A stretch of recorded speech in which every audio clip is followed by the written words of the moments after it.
मुझ गरीब का बेड़ा भी पार करो। या आली मुकाम जिब्रील, कुछ तुम ही इस नीमजान दुखी आशिक पर तरस खाओ। तुम खुदा के एक खास दरबारी हो, या मेरी आसान ना करोगे। गरज यह है कि दिलफिगार ने बहुत फरियाद मचाई, मगर उसका हाथ पकड़ने के लिए कोई सामने न आया। आखिर निराश होकर वो पागलों की तरह दोबारा एक तरफ को चल पड़ा। दिलफिगार ने पूरब से पश्चिम तक और उत्तर से दक्षिण तक कितने ही जंगलों और वीरानों की खाक छानी। कभी बर्फिस्तानी चोटियों पर सोया, कभी डरावनी घाटियों में भटकता फिरा, मगर जिस चीज की धुन थी वो ना मिली। यहाँ तक कि उसका शरीर हड्डियों का एक ढांचा रह गया। एक रोज वो शाम के वक्त किसी नदी के किनारे खस्ताहाल पड़ा हुआ था। बेखुदी के नशे से चौंका तो क्या देखता कि चंदन की एक चिता बुनी है और उस पर एक युवती सुहाग के जोड़े पहने 16 श्रृंगार किए बैठी हुई है। उसकी जांघ पर उसके प्यारे पति का सिर है। हजारों आदमी गोल घेरा बुनाए खड़े हैं और फूलों की बरखा कर रहे हैं। यकायक चिता में से खुद में खुद एक लपट उठी सती का चेहरा उस वक्त एक पवित्र भाव से अलौकिक हो रहा था। चिता की पवित्र लपटें उसके गले से लिपट गई और दाम के दाम में वो फूल सा शरीर राख का ढेर हो गया। प्रेमिका ने अपने को प्रेमी पर न्यौछावर कर दिया और दो प्रेमियों के सच्चे और पवित्र अमर प्रेम की अंतिम लीला आंखों से ओझल हो गई। जब सब लोग अपने घरों को लौटे तो दिलफिगार ने चुपके से उठा और अपने चाक दामन कुर्ते में यह राख का ढेर समेट लिया। इस मुट्ठी भर राख को दुनिया की अनमोल चीज समझता हुआ सफलता के नशे में चूर यार के कूचे की तरफ चला। अब की बार ज्यों-ज्यों वो अपनी मंजिल के करीब आता था, उसकी हिम्मतें बढ़ती जाती थी। कोई उसके दिल में बैठा हुआ कह रहा था, अब की बार तेरी जीत है।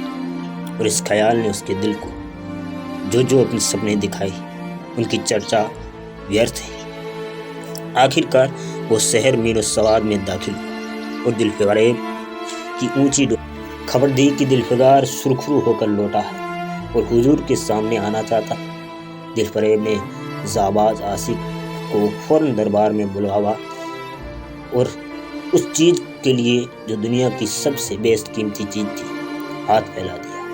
दिलफिगार ने हिम्मत करके उसकी चांदी सी कलाई को चूम लिया और मुट्ठी भर राख को उसकी हथेली में रखकर सारी कैफियत दिल को पिघला देने वाले लफ्जों में कह सुनाई और अपनी सुंदर प्रेमिका के होठों से अपनी किस्मत का मुबारक फैसला सुनने के लिए इंतजार करने लगा। दिलफरेब ने उस मुट्ठी भर राख को आंखों से लगा लिया और कुछ देर तक विचारों के सागर में डूबे रहने के बाद बोली, ए जान निछावर करने वाले आशिक दिलफिगार, बेशक ये राख जो तू लाया है इसमें लोहे को सोना कर देने वाली सिफत है, दुनिया की बहुत बेशकीमती चीज है और मैं सच्चे दिल से तेरी एहसानमंद कि तूने ऐसी अनमोल भेंट मुझे दी। मगर दुनिया में इससे भी ज्यादा अनमोल कोई चीज है जो उसे तलाश कर और तब मेरे पास आ। मैं तहे दिल से दुआ करती हूँ कि खुदा तुझे कामयाब करे। यह कहकर वो सुनहरे पर्दे से बाहर आई और मासूकाना अदा से अपने रूप का जलवा दिखाकर फिर नजरों से ओझल हो गई। एक बिजली सी कौंधी और फिर बादलों के पर्दे में छुप गई। अभी दिलफिगार के होश हवस ठिकाने पर न आने पाए थे कि चौबेदार ने मुलायमती से उसका हाथ पकड़कर यार के कूंचे से उसको निकाल दिया। फिर तीसरी बार वो प्रेम का पुजारी निराशा के अथाह समुद्र में गोता खाने लगा।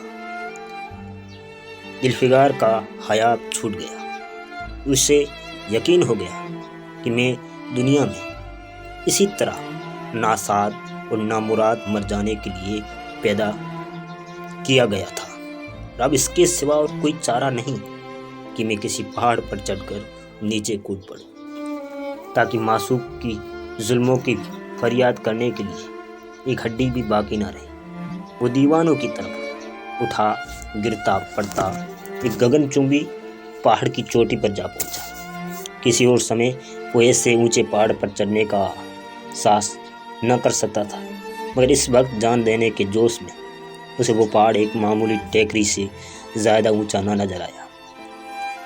करीब था कि वो नीचे कूद पड़े। हरे हरे कपड़े पहने और हरा अमावा बांधे एक बुजुर्ग एक हाथ में तस्बीह मतलब माला और दूसरे हाथ में लाठी लिए बरामद हुआ। हिम्मत बढ़ाने वाले स्वर में बोले, दिलफिगार, नादान दिलफिगार, ये क्या बुज़दिलों जैसी हरकत है। तू मोहब्बत का दावा करता है और तुझे इतनी भी खबर नहीं कि मजबूत इरादा मोहब्बत के रास्ते की पहली मंजिल है। मर्द बन और यूं हिम्मत न हार।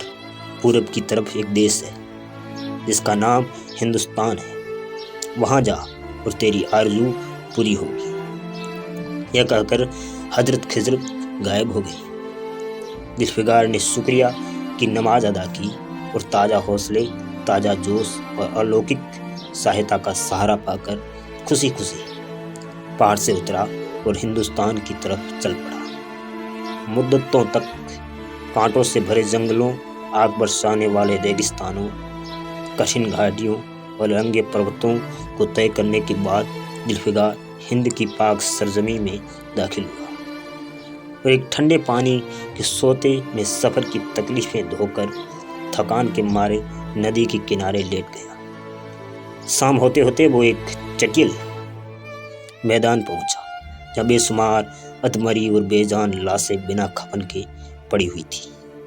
चील कोए और वैसी दरिंदे मरे पड़े थे और सारा मैदान खून से लाल हो रहा था। ये डरावना दृश्य देखते ही दिलफिगार का जी दहल गया। या खुदा, ये किस मुसीबत में जान फंसी है।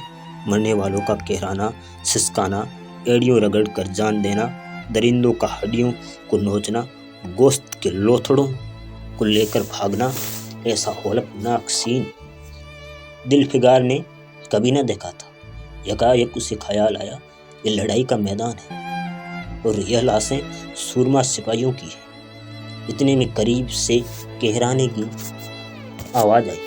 दिलफिगार उस तरफ घुमा तो देखा कि एक लंबा तगड़ा आदमी, जिसका मर्दाना चेहरा जान निकालने की कमजोरी से पीला हो पड़ा, जमीन पर सिर झुकाए पड़ा हुआ है। सीने से खून का फुवारा जारी है, मगर अब दार तलवार की मुट्ठी पंजे से अलग नहीं हुई। दिलफिगार ने एक चीथड़ा लेकर घाव के मुंह पर रख दिया ताकि खून रुक जाए और बोला, ए जवां मर्द, तू कौन है? क्या तू नहीं जानता मैं कौन हूँ? क्या तूने आज इस तलवार की काट नहीं देखी? मैं अपनी माँ का बेटा और भारत का सपूत। यह कहते कहते उसकी तैयारियों पर बल पड़ गए। पीला चेहरा गुस्से से लाल हो गया और अब दार शमशीर फिर अपना जोहर दिखाने के लिए चमक उठी। दिलफिगार समझ गया कि इस वक्त मुझे दुश्मन समझ रहा है। नरमी से बोला, ये जवां मर्द, मैं तेरा दुश्मन नहीं, अपने वतन से निकला हुआ एक गरीब मुसाफिर इधर भूलता भटकता निकला। बराया मेहरबानी मुझसे यह कि कुल कैफियत बयान कर। यह सुनते ही सिपाही बहुत मीठे स्वर में बोला, अगर तू मुसाफिर है तो आ मेरे खून से तर पहलू में बैठ जा, क्योंकि यही 2 उंगली ज़मीन है जो मेरे पास बाकी रह गई है और जो सिवाय मौत के कोई छीन नहीं सकता। अफसोस है कि तू यहाँ ऐसे वक्त में आया जब हम तेरा अतिथि सत्कार करने के योग्य नहीं। हमारे बाप दादा का देश आज हमारे हाथ से निकल गया और इस वक्त हम बेवतन हैं। पहलू बदल कर उसने कहा, हमने हमलावर दुश्मन को बता दिया कि राजपूत अपने देश के लिए कैसी बहादुरी से जान देता। या आसपास जो लाशें तू देख रहा है, यह उन लोगों की है जिस तलवार से मौत के घाट उतारे। मुस्कुराता और गो कि मैं बेवतन हूँ, मगर गनीमत है कि दुश्मन की ज़मीन पर मर रहा हूँ। सीने के घाव से चीथड़ा निकाल के, घाव पर जो दिलफिगार ने चीथड़ा दिया था उसको निकाल दिया। क्या तूने यह मरहम रख दिया है? खून निकलने दे, इसे रोकने से क्या फ़ायदा? क्या मैं अपने ही देश में गुलामी करने के लिए जिंदा रहूं? नहीं, ऐसी ज़िंदगी से मर जाना अच्छा है, इससे अच्छी मौत मुमकिन नहीं। जवा मर्द की आवाज़ मध्यम सी मतलब धीमी होने लगी। अंग ढीले हो गए, खून इतना ज़्यादा बह कि खुद में खुद बंद हो गया। रह रह कर एक आध बूंद टपक पड़ता था। आखिरकार सारा शरीर बेदम हो गया। दिल की हरकत बंद हो गई और आंखें मुंद गई। दिलफिगार ने समझा अब काम तमाम हो गया कि मरने वाले ने धीमे से कहा, भारत माता की जय, और उसके सीने से खून का कतरा निकल पड़ा। एक सच्चे देश प्रेमी और देशभक्त ने देशभक्ति का हक अदा कर दिया। दिलफिगार पर इस दृश्य का बहुत गहरा असर पड़ा और उसके दिल ने कहा, बेशक दुनिया में खून के इस कतरे से ज़्यादा अनमोल चीज़ कोई नहीं हो सकती। उसने फौरन उस खून की बूंद को, जिसके आगे यमन का लाल भी हेज मतलब तुच्छ है, हाथ में ले लिया। उस दिलेर राजपूत की बहादुरी पर हैरत करता हुआ अपने वतन की तरफ रवाना हुआ और सख्तियां झेलता आखिरकार बहुत दिनों के बाद रूप की रानी मलका दिलफरेब की डोरडी पर जा पहुंचा और पैगाम दिया कि दिलफिगार सुरखरू और कामयाब होकर लौटा है और दरबार में हाजिर होना चाहता है। दिलफरेब ने उसे फौरन हाजिर होने का हुक्म दिया। खुद हस्बे मामूल सुनहरे पर्दे की ओट में बैठी बोली, दिलफिगार, अब की बात तू बहुत दिनों के बाद वापस आया है। ला, दुनिया की सबसे बेशकीमती चीज़ कहाँ है? दिलफिगार ने मेहंदी रची हथेलियों में को चूमते हुए खून का वो कतरा उस पर रख दिया और उसकी पूरी कैफियत पुरजोश लहजे में कह सुनाई। वो खामोश भी न होने पाया था कि यकायक सुनहरा पर्दा हट गया और दिलफिगार के सामने हुस्न का एक दरबार सजा हुआ नजर आया, जिसकी एक एक नाज़रीन जुलेखा से बढ़कर थी। दिलफरेब बड़ी शान के साथ सुनहरी मनसब पर बैठी हुई थी।